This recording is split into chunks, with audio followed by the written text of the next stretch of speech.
ज्ञान ज्ञान ज्ञान, अरे ये ज्ञान क्या हो गया। जिस गली में निकल जाओ वहां कोई ना कोई ज्ञान का दाता बैठा होगा।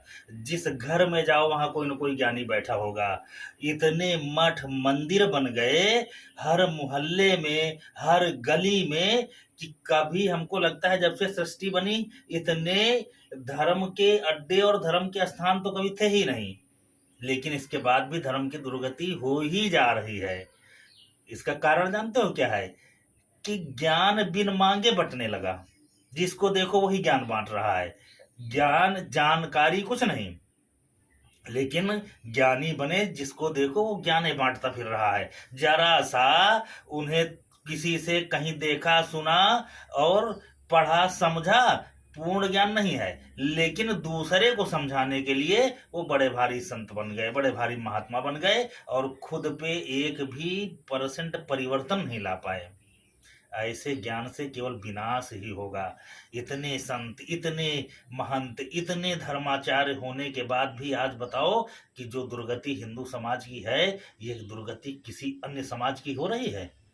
तुम्हारे ही छाती में बैठ करके, तुम्हारे ही स्थानों में को कब्जा करके, तुम्हारी ही जड़ जमीनों को कब्जा करके, और तुम्हें ही गाली दे रहे हैं लोग, तुम्हारे ही पैसे से पल रहे हैं, तुम्हारे ही दिए वोटों से सत्ता पर बैठ करके तुम्हारी ही छाती पर नंगा नाच कर रहे हैं, और तुम ज्ञानवान बने ज्ञान बांट रहे हो।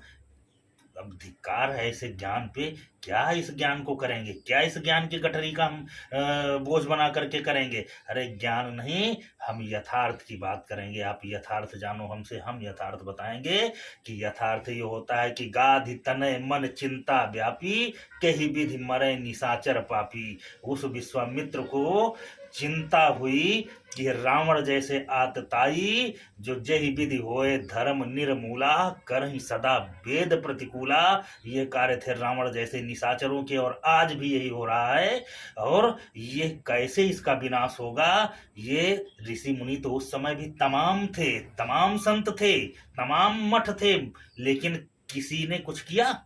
कोई मारा जा रहा है, कोई कंदराओं में छिपा हो है, कोई जो है पहाड़ों में जाकर के बैठा है। सब बड़े ज्ञानी बने, कोई ध्यानी बने, कोई मंत्रज्ञ बने, लेकिन किसी ने कुछ किया?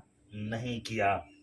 रावण क्या कर रहा था कि चलत दसानन डोलत अवनी, गरजत गर्भ श्रमई सुर रमनी, रावण आवत देख सकोहा, देवन छिपहि मेरी गुरु गिर खोहा, पुनि पुनि सिंहनाद करि भारी, देवन दे गारी पचारी, भुज बल विश्व बस्य करि राखे से को न स्वतंत्र, मंडरीक मणि रावण राज करे निज तंत्र। वो रावण जिसने अत्याचार की पराकाष्ठा लिख दिया, उसका कोई विरोध करने वाला नहीं था। उसने वर जानते हो क्या मांगा था?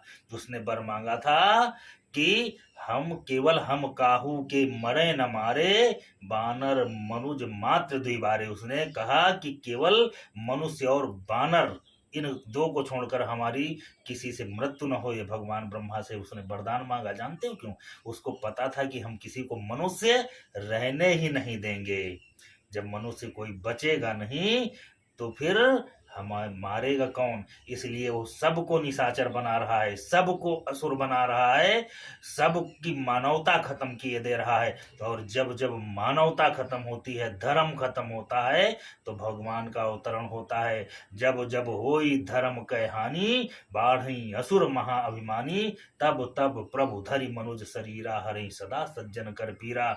जब जब ऐसे असुर बढ़ेंगे, तब तब कोई विश्वामित्र आकर के भगवान राम को देख, आम एक साधारण राजा के पुत्र को भगवान राम बना करके ऐसे असुरों का वध करवाएगा। तो गाधि तनय मन चिंता व्यापी, कही विधि मरे निशाचर पापी। इन निशाचरों को मारने के लिए ही उन विश्वामित्र को, जिन्होंने इतनी कठिन तपस्या की है और उस तप से मिले हुए अपने उस ब्रह्म ऋषि के पद की गरिमा का भी उन्होंने ध्यान नहीं दिया, और चल दिए उस राजा के पास मांगने के लिए।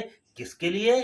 धर्म की स्थापना के लिए। उन्होंने अपने इस तप और साधना के बल से मिले हुए पद को भी छोड़ करके और राजा से मांगने चल दिया कि हम यहाँ धर्म की स्थापना करेंगे।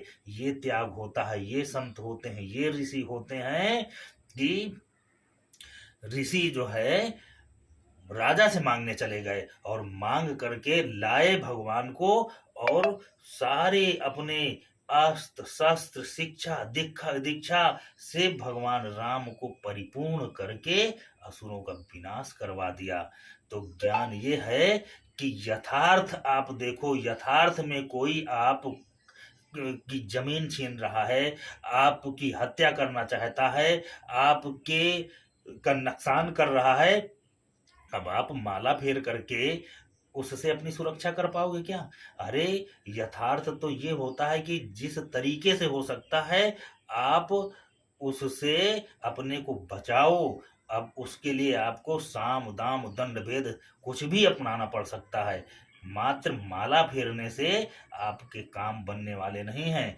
माला फेरना है आपको, भगवान को स्मरण करना है आपको, भगवान के प्रति शरणागत हो जाओ, भगवान को आत्मसात कर लो और भगवान की ही लीला मान करके आए हुए जो समय को नहीं जान पाता, सामने जैसी परिस्थिति है, जैसा समय है, उसके अनुकूल, उसके अनुरूप, उसके अनुसार आपको क्रिया और प्रतिक्रिया करनी पड़ेगी। अगर आप क्रिया प्रतिक्रिया नहीं कर पाते तो फिर आप न तो धर्मज्ञ हो, न ज्ञानी हो, और न आप सनातनी हो। क्योंकि सनातन संपूर्ण होता है, सनातन में अपूर्णता नहीं है, वो संपूर्ण है। वो ज्ञान से भी परिपूर्ण है, वो बल से परिपूर्ण है, वो विवेक से परिपूर्ण है, वो सर्व गुणों से परिपूर्ण है। इसलिए सनातन हो तो फिर आपको सारी क्रियाओं को अपना करके